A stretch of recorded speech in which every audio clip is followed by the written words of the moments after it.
Ils vont devoir parler devant 10 personnes et ils vont bégayer. Du coup, en même temps que vous créez cette montagne de preuves, en même temps que vous vous forcez à sortir de cette zone de confort pour créer cette nouvelle compétence, eh bien, il faut changer la manière dont vous pensez. Car les pensées, elles ne sont pas réellement en votre contrôle. Vous pouvez par exemple essayer maintenant de fermer les yeux et de ne penser à rien pendant 10 secondes.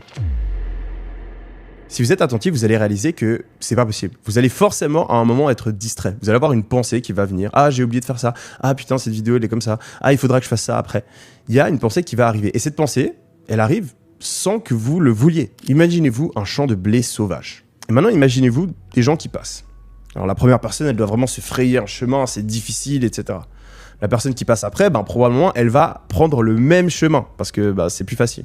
Et celle d'après aussi, et aussi, et aussi. Et au bout d'un moment, il existe un chemin tout bien tracé, facile à emprunter au milieu de ce terrain. Eh bien, ce chemin-là, c'est un petit peu la manière dont vous pensez.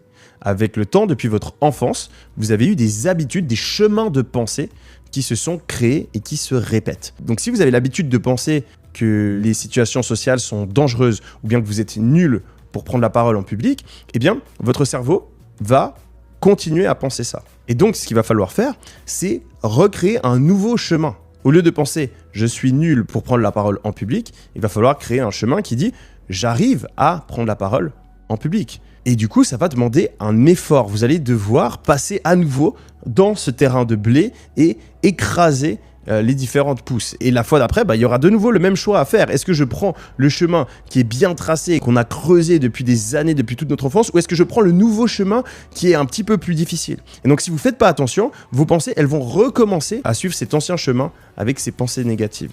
Et donc, c'est pour ça que les affirmations vont être utiles. En fait, quand on fait des affirmations positives, on va simplement forcer notre cerveau à penser d'une nouvelle manière, ce qui rendra cette nouvelle habitude de penser, ce nouveau chemin, plus facile à emprunter dans le futur. Du coup, en même temps que vous pratiquez, en même temps que vous faites ces répétitions, que vous créez cette montagne de preuves, ce qui va augmenter votre confiance en vous, c'est changer votre identité